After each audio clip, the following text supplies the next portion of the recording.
650, 46 horsepower, 39 pound-feet of torque, 39 pound-feet of torque, better than you'd ever expect.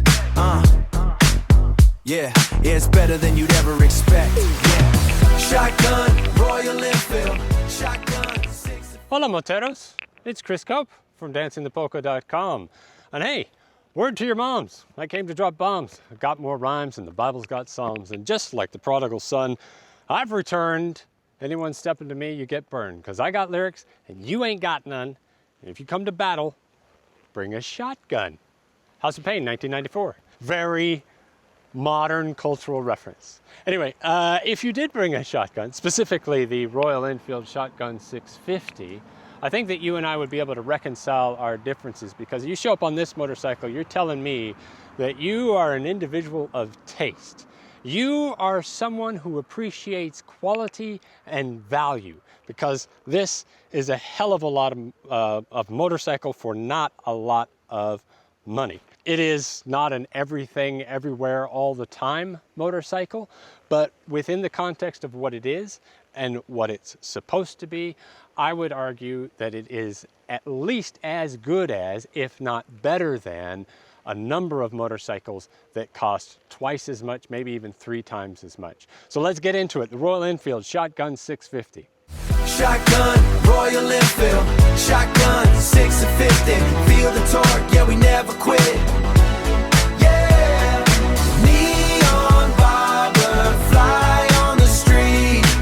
Shotgun, Royal Enfield, shotgun 650. Now actually, before I get into this, I should probably admit a certain amount of bias, right? Not extreme bias, but just a little bit. Last year, I got a chance to go to India and spend a week riding Royal Enfields, and I went to Motoverse, and as part of that, I got to sit down and spend an hour talking with Siddhartha Lal and BGR, the people who run Royal Enfield, and loads of other people, all within the hierarchy of Royal Enfield. And I loved that experience, and you bet I drank the Kool-Aid, man. I came away from that experience going, I really like Royal Enfields. I really like the brand. I like what they're about. I like what all of their people are saying. I like the way the bikes look. So, of course, when Royal Enfield loaned me this bike for 2 weeks, it was a given that I was probably going to come away with a positive experience. Royal Enfield isn't paying me to say anything. There's no exchange. There's no we give you this, you give us that kind of experience. But yeah, man, I like Royal Enfields. So we'll get into the look, the fit, the feel of the motorcycle, the engine, the transmission, the chassis, the brakes, the electronics, whatever electronics there are, and some riding impression. Look, fit, and feel. Look, I like the look of this motorcycle. Now, I'm not a huge fan of white on a motorcycle, even though the motorcycle that I own, my everyday motorcycle, is in fact white. But I do like the paint scheme. I like the way it is modern, that it's not derivative of classic bikes. So I'm a big fan of modern classic type motorcycles, of cruisers, that kind of thing. That's my kind of motorcycle. But sometimes if a motorcycle is a little bit too faithful to its era, right? They've just been too faithful to the 1960s or 50s or whatever era that bike is trying to kind of evoke.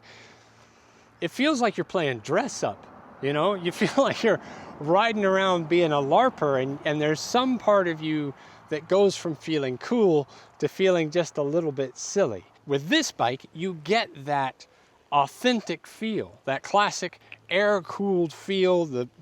Everything feels authentic motorcycle, whatever that's supposed to be, but you're not playing dress up. Everything is pretty bare bones about this. Royal Enfield calls this a neo-bobber, I think is what they call it. They also call it a base for customization, which means that it's pretty bare bones, right? There's not a lot of whiz-bangery. On this particular example, the seat is an accessory seat. This screen is an accessory. I'll have to check about whether the bar-end mirrors are accessory. Puts in whether they are or they're not right here in the video. But for the most part, this is the kind of the bike that you would get straight out of the box. And it's a very attractive motorcycle, and the thing that stands out to me is the fact that it is so incredibly well built. There is tremendous attention to detail in Royal Enfield motorcycles. I would say in terms of build quality, Royal Enfield is right up there with Harley-Davidson or Indian Motorcycle.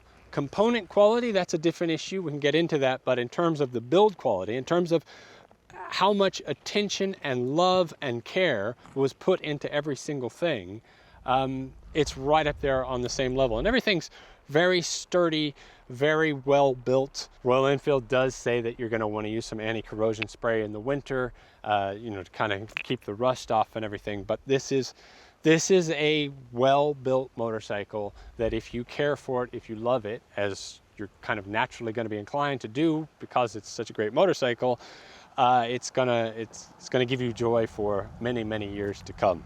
In terms of the riding position, it's kind of a mid-pegs riding position. So you're kind of sitting in that kind of traditional motorcycling riding position. I think that the bars put you in just a little bit of a lean, not a huge lean or anything. So it's a very neutral, comfortable riding position. This seat is reasonably comfortable. It's not what I would say is a bike for all-day riding.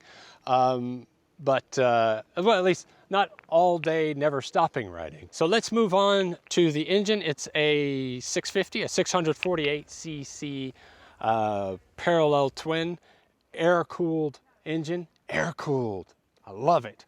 That gives you about 47 horsepower and I think 39 pound-feet of torque. It's not gonna rip your arms off. It's not gonna melt your face.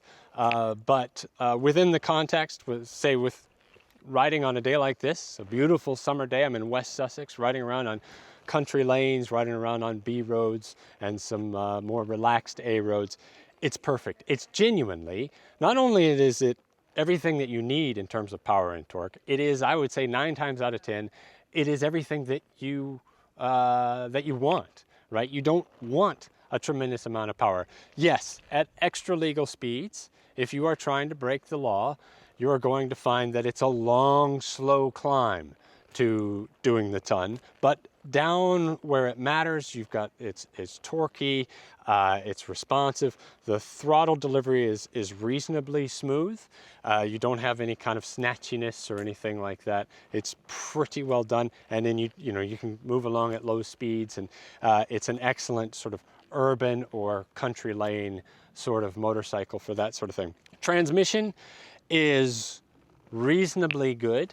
I have had the occasional false neutral, and it's always been my impression, although what you perceive, whether that's true or not, I don't know, but it's always been my impression that Royal Enfield transmissions are probably one of their weaker points. That wouldn't stop me from buying the bike, but what I'm saying is it's not slick, it's not Suzuki, it's not Triumph, but it does the job, it works, it's fine. So moving on to the chassis and the brakes. In terms of frame and components, and of course engine and all that kind of thing, this is exactly the same thing that you get from the Royal Enfield Super Meteor 650, which is a cruiser. There are minor tweaks that make it what it is. So you've got, say, the front wheel. The front wheel is 18 inches, whereas on the Super Meteor it's 19. The riding position is a little bit different. Like I say, the riding position is that mid-set pegs on the Super Meteor. You're a little bit more far forward. Suspension travel is different. So like in the front on the Shotgun 650, it's shorter in the front and longer in the back, a little bit like a mullet. And so the combined result of these very, very minor tweaks is that this bike, even though it's effectively the same thing as a Super Meteor 650, feels a little bit more nimble, a little bit more willing to dance around, again, within context. I really enjoy it. It gives me joy to sit on this motorcycle, to ride around on it and just be seen. This is one of those motorcycles where you are going to risk getting into a crash in a town, because you're going to constantly be turning your head to check yourself out in a shop window. It's a bike that you want to be seen on. You feel cool on it. Probably my only, we'll get into criticisms a little bit later, but one of my only kind of criticisms in that aspect, at least, is that the exhaust isn't quite as loud as I would like, but you know, an aftermarket exhaust can fix that problem easy peasy. So the handling is very good, very, very neutral. These things can be hustled, they can be properly pushed, but obviously they're going to be much better, much more enjoyable, all around superior if you keep it within context. If you stay at relatively legal speeds, if you ride like a relatively sane human being, if you're just out enjoying the day rather than trying to get yourself killed, you're going to find that you're really going to enjoy this motorcycle. And I'll ride it around just in my local area, and I'm just going, oh, I'm so happy. I'm so happy with my life. I'm so happy with all of the choices that led me to this moment. Having said that, another thing that I'd probably do if I owned one of these, you know, based for customization, I'd probably put some slightly better shocks on it. I might replace the tires, actually, eventually, once they wear out. These are Seat. I don't even know how to say that. C-E-A-T tires. That's an Indian brand of tires. I know that Royal Enfield puts that brand of tires on a number of their bikes. I don't think I would rush out and replace these tires. Just, you know, whenever they naturally wear out, I'd probably get something else. The brakes are Bi-Bray brakes, right? So by Brembo. So it's a Brembo brakes made in India. In this particular setup, I would say that they are good. They're reliable. They're not expert. They're not pro level, but they get the job done, right? They are. There's a little bit off on in certain cases, but for the most part, they do what you want them to do, right? You stop. That's a sign of a good brake, as far as I'm concerned. So moving on to electronics, there's not a lot of electronics here, to be perfectly honest. You've got ABS and that's kind of it. You do have this tripper dash here, so, and it's very well done. They've incorporated this so that it's a modern piece of equipment, but it doesn't look ugly. It doesn't stand out. It fits. Royal Enfield has this system, a navigation system called Tripper, and so it's one of these things where you hook up your phone to an app, and then the app connects to the bike, and then you can kind of get directions. I'm always a little bit iffy about those, about the reliability of those. However, when I tried to use it here, I found that it does work. And in this case, what you get is basically directions. You get a little arrow. So you're going to want to know where you're going before you set out to go there. You've memorized the route, and you go, okay, I know that I have to turn right somewhere. I can't remember exactly where, and it'll be like, here, this is where you turn, and this is where you turn. So it's reasonably good.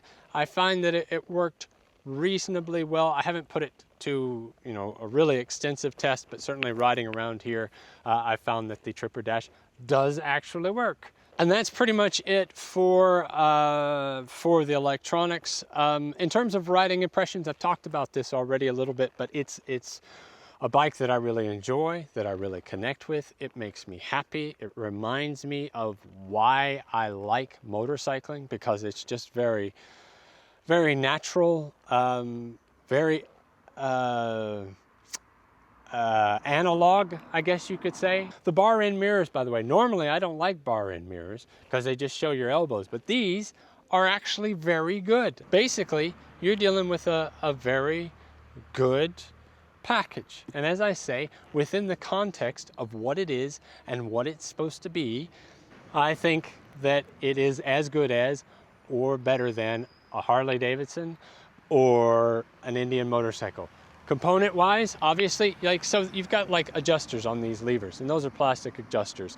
Some of this stuff you're going to replace, and so yeah, in terms of components, it's not Harley level, but in terms of the build quality and in terms of what it delivers, right? So yes, a Harley-Davidson, let's say Street Bob, has way more power, way more torque, much more engine capacity. It has lots more electronics and all that kind of thing. But at its core, the core experience of what it's giving you is very, very similar to what you get from this, which is riding around, feeling good about yourself, feeling good about your decisions to become a motorcyclist, being seen, all of that kind of intangible stuff.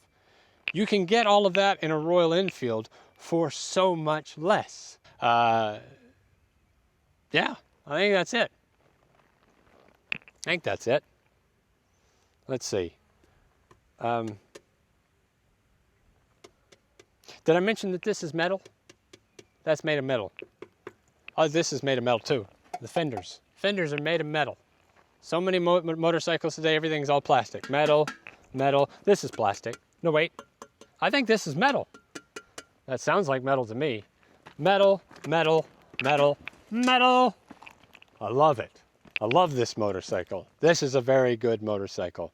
Anyway, I'll go into way more detail about this motorcycle in the article that you can read on dancingthepolka.com. Otherwise, yeah, be sure to like, subscribe. I'm trying to grow the channel. You might have noticed I got a new camera. I got myself a fancy microphone. Woo! I'm living the dream, baby. Anyway, I hope that you like what I'm doing. Please like, subscribe, share it with your family, your friends, tell everybody that you know. And yeah, bye.